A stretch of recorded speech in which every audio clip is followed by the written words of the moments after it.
Okay. There's the Three of Swords again. Hey, man. We're getting some different perspectives coming up here. And then the Nine of Cups. What do we want, family? I feel like we know what we want. I'm asking this general question just because I think you guys already know what you want. I feel like you guys are open to seeing what you get, but you ultimately know what you want. Usually people don't figure out what you want from them until you finally say it. You're like waiting and seeing and observing, but then when the time is right, you're like, yeah, no, actually I don't care. Goodbye. So, yes, Nine of Cups. This is about desire, wants, feeling content, feeling happy, or this is personal happiness. Queen of Swords, that's your energy. Typically the Nine of Swords is your energy, but for the sake of the reading and the fact that this is the Queen of Swords, the focus is about you, your perspectives, and how you view things. But it also could tell me, too, that you guys are being very logical about the relationships that you involve yourself in. You guys are probably a little detached with the people that you're involved with because, of course, there's an aspect of you that's protecting yourself right now. Three of Swords don't come up for nothing.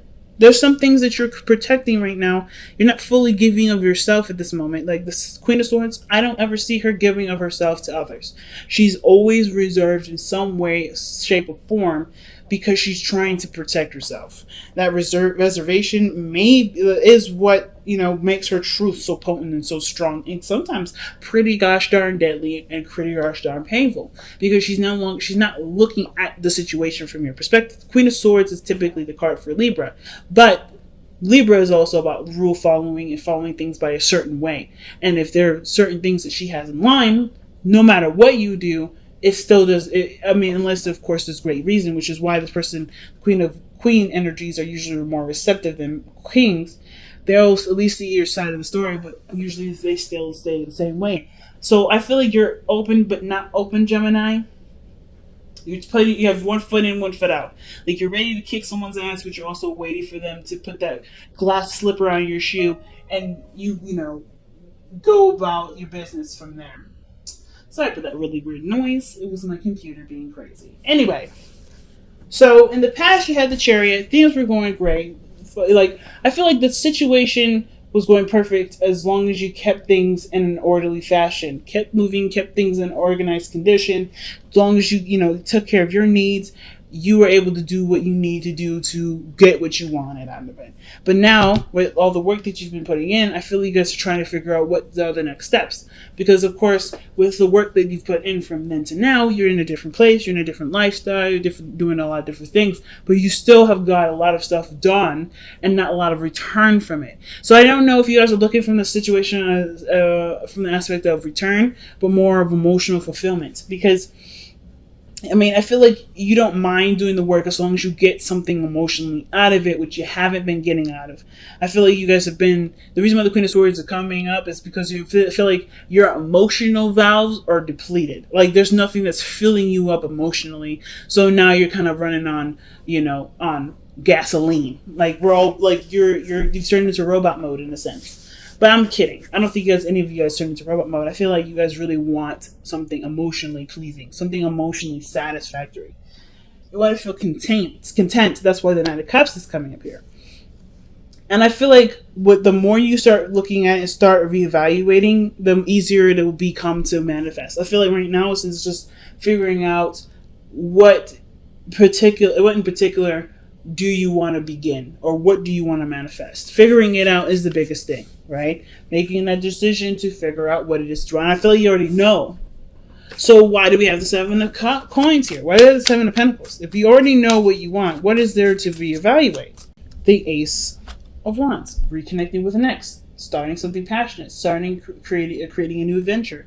So you're reevaluating either the amount of passion, amount of excitement that you have towards something that you originally wanted to start, or you're reevaluating getting back together with an ex, sparking something new.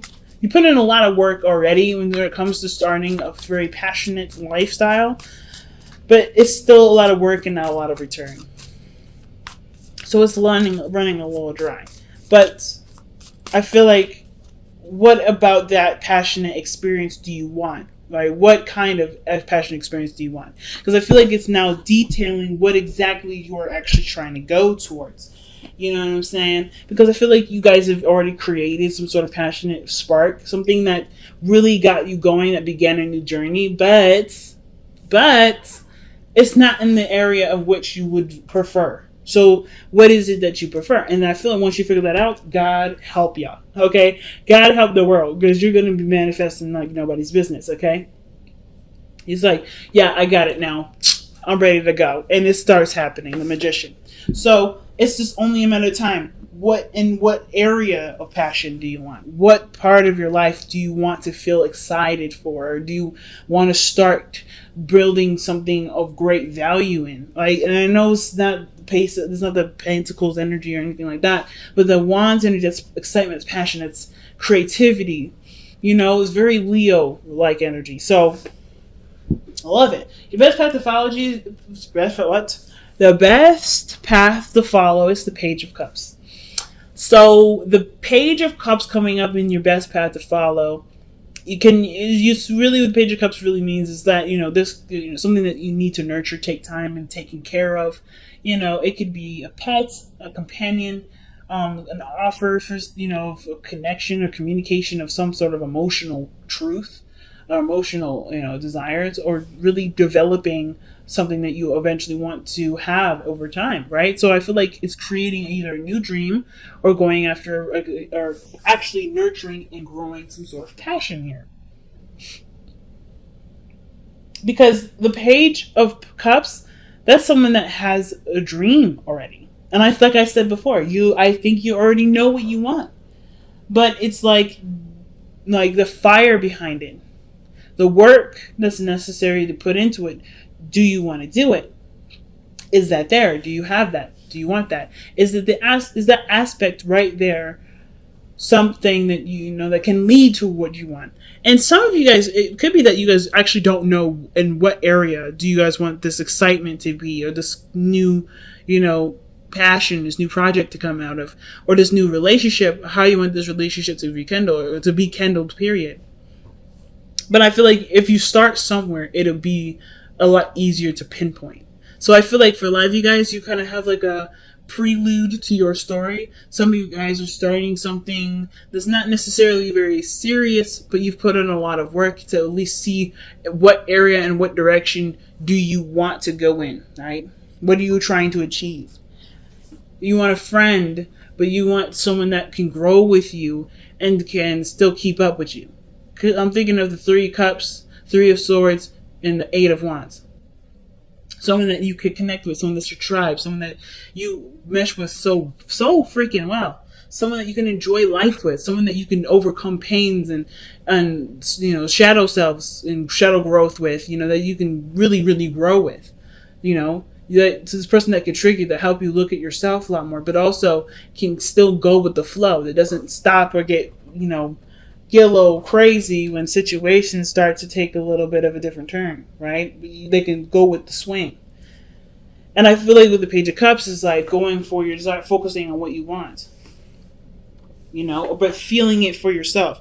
Do you have all those aspects in yourself? Because the only way for you to manifest whatever it is that you want, Gemini, you have to have that already preset, right? So I feel like with the Page of Cups is like, so how do you give yourself this? How do you make yourself feel this way? Do you have something already in progress that you're growing, taking time to build? Is that coming to fruition? Is this are you doing this for yourself in some area? Let's see what additional information we can get with Page of Cups. Page of Cups. Why is Page of Cups coming out for Gemini's advice? Maybe it's talking about expressing your love to somebody, extending your feelings out to somebody. Could be. Oh no, probably not. 9 of Swords, 7 of Swords. The 9 of Swords doesn't do anything in secret. He's moving too fast, and he doesn't give a fuck enough to actually be careful in that area, to be more cautious and sneaky. But you got 2 cards here, man. 2 confusing cards together. Like, this combination I would never thought I'd see. But then what's interesting about these 2 cards too is they're going in the same direction. One's more calculated and more scheming, a little more sneaky, not necessarily, open to expressing what they're doing. They're just kind of being like, well, just minding my business, when they're really clearly doing something they probably want to keep to themselves. But the Knight of Swords, he's very vocal. He's very outgoing. He's very like, hey, this is what's happening. This is my truth. Get out of my way if you don't want to hear it. But like, both of these two are not the same in regards to how they deliver their message or how they deliver certain things. Knight of Swords, he will bulldoze you. He will run you over. Versus the Seven of Swords, where he would just prefer you to get, he would just prefer never to run into you at all. So he'll take detours. I feel like the Seven of Swords is always that person that will take the detour, do something that's, evasive. They're just trying to get out of dodge, right? So I kind of feel like what's interesting is that there is a huge amount of risk. This huge amount of risk. Because the Seven of Swords can also indicate risks. It isn't just somebody being sneaky and weird, but they have to take a risk about being honest and, forward about what they want.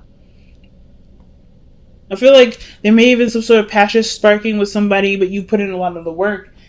And I feel like, so ultimately this may be something that you do want, but it does require you to apply yourself. Okay. Wow. Interestingly enough. Interesting reading so far.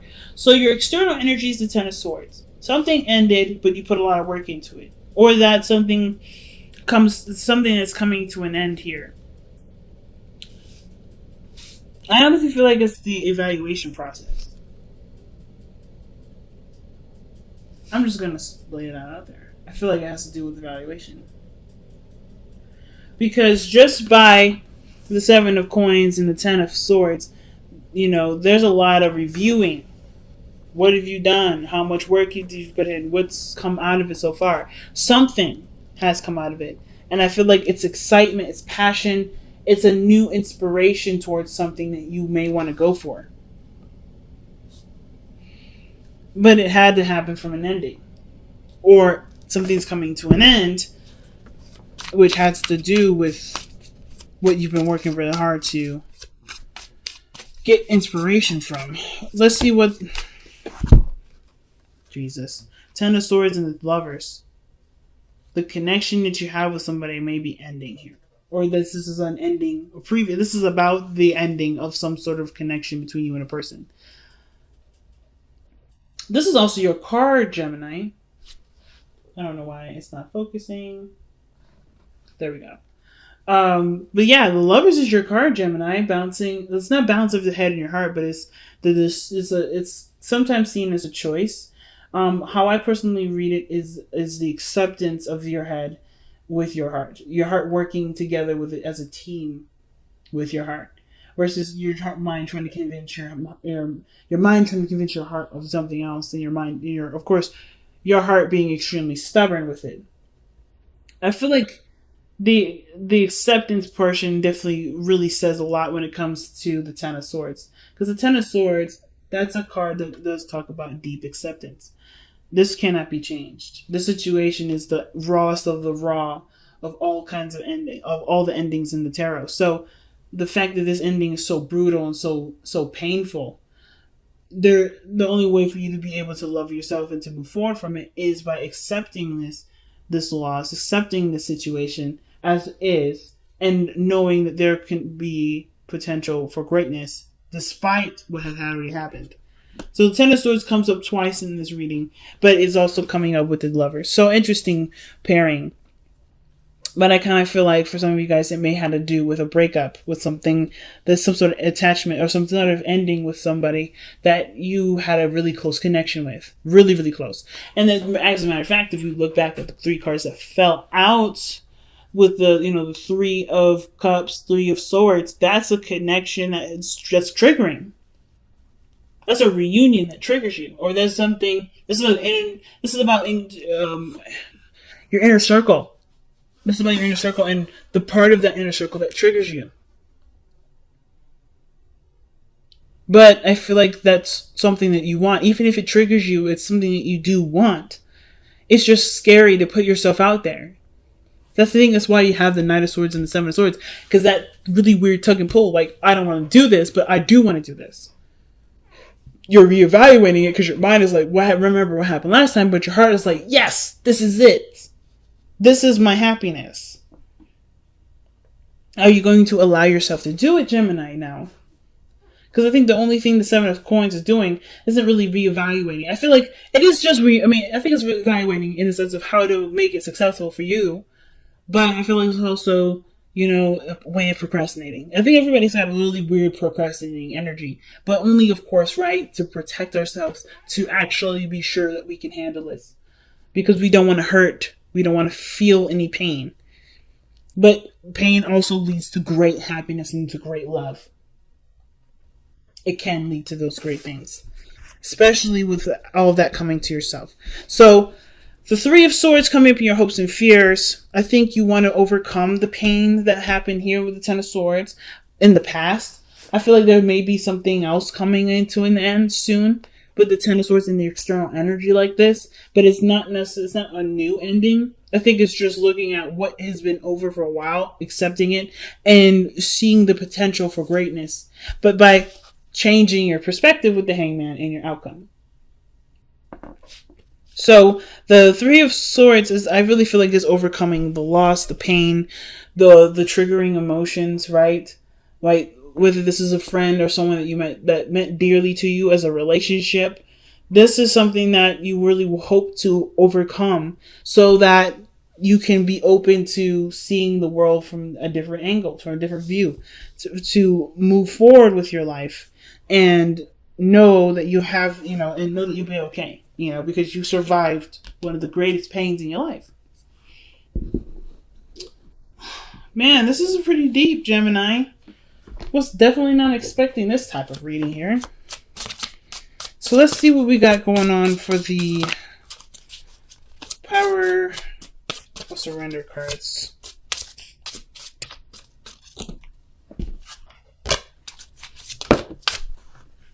Okay, surrender. Oh, surrender your belief in scarcity. Jeez. The universe is asking you to open to the infinite nature of abundance. In this way, you can remove blocks in your life and succeed beyond your wildest dreams. The Ten of Swords, the loss, man.